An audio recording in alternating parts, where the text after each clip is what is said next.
சட்டமன்ற தேர்தலுக்கான கூட்டணி அமைப்பதில் ஒவ்வொரு கட்சியும் தீவிரம் காட்ட துவங்கி இருப்பதால் அரசியல் களம் சூடுபிடித்திருக்கிறது.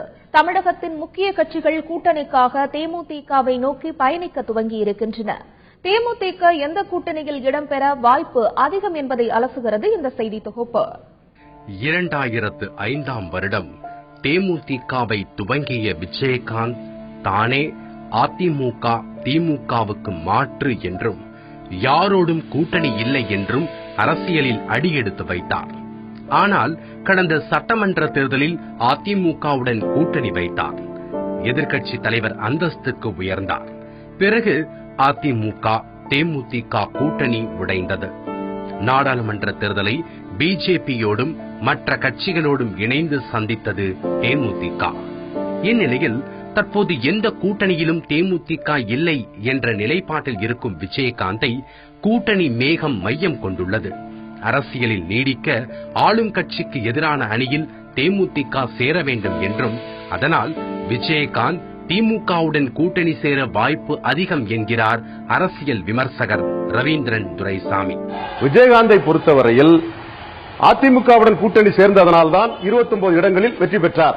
மீண்டும் அவர் அரசியலில் ஒரு கட்சியாக தொடர வேண்டும் என்றால் ஆளுங்கட்சிக்கு எதிரான ஒரு அணியில் கூட்டணி சேர்ந்து ஆளுங்கட்சிக்கு ஒரு எதிர்ப்பு அலையும் இருந்தால்தான் அவரால் அரசியலில் தாக்கு பிடிக்க முடியும் என்ற நிலைதான் இன்றைக்கு உள்ளது.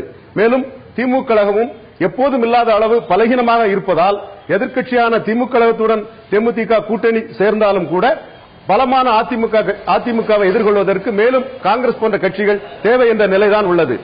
தேமுதிகவின் செல்வாக்கு என்பது பரவலாக இருக்கக்கூடியது. அவருக்கு எதிர்ப்பு ஓட்டு இல்லை என்பது அவருக்கு ஒரு பிளஸ் பாயிண்ட்.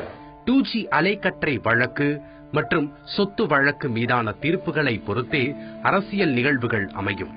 தமிழகத்தில் 3வது அணிக்கான வெற்றிடம் காலியாகவே உள்ளது என்கிறார் பத்திரிகையாளர் ஞானி. 3வது அணிக்கு தமிழ்நாட்டில் ஏற்கனவே வாய்ப்பு இருக்கு. ஏன்னா அதுக்கான வெற்றிடம் ஏற்கனவே இருக்கு. அதை யார் நிரப்ப போறாங்கிறதா கேள்வி.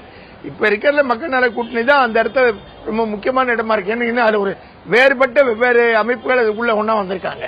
ஒரு வைகோ மாதிரியான அவருடைய கட்சி வந்திருக்கு, இடதுசாரிகள் வந்திருக்காங்க, தலித் பார்ட்டியை சேர்ந்த திருமாவளவன் அதுக்குள்ள இருக்காரு.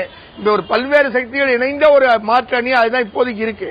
அவங்க பெரிய அணியா இல்ல, பலம் உள்ளவர்களா இல்லங்கிறது வேற விஷயம். ஆனா அவங்களுக்கு வளர்ச்சிக்கான ஒரு வாய்ப்பு இருக்கு. ஆனால் தேமுதிகவை வளர்த்து அடுத்தடுத்த தேர்தல்களில் வெற்றி பெற வேண்டும் என்றால் மத்தியில் இருக்கும் ஆட்சியின் துணை விஜயகாந்திற்கு தேவை என்கிறார் பத்திரிகையாளர் ஷியாம். தொடர்ந்து விஜயகாந்தை தான் எல்லோரும் போய் பார்த்துக் கொண்டிருக்கிறார்கள். அவரது ஓட்டு வங்கி எவ்வளவு சதவீதம் இருக்கிறது என்பதை பற்றி பல்வேறு விதமான கணக்குகள் இருக்கின்றன. ஆனாலும் அவர் தனக்கான டிமாண்டை தொடர்ந்து தக்க வைத்துக் கொண்டிருக்கிறார் என்பதிலே எந்த சந்தேகமும் இல்லை. என்னை பொறுத்தவரையிலே விஜயகாந்த் மீண்டும் பாரதிய ஜனதா கூட்டணிக்குத்தான் போய் சேருவார் என்று நான் உறுதியாக நம்புகிறேன். காரணம் என்னவென்றால் 2019 வரைக்கும் பாரதிய ஜனதாவின் ஆட்சி மத்தியிலே இருக்கிறது. விஜயகாந்தை பொறுத்தவரைக்கும் அவர் தனது கட்சியை வளர்த்தெடுத்து அடுத்தடுத்த கட்ட தேர்தலிலே வென்றெடுக்க வேண்டும் என்றால் மத்தியிலே இருக்கின்ற ஆட்சியின் துணை அவருக்கு தேவை.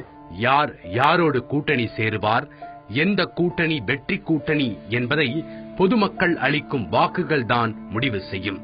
அதற்கு முன் தேர்தல் வரை கூட்டணி கோஷங்கள் ஓங்கி ஒலித்துக் கொண்டேதான் இருக்கும்.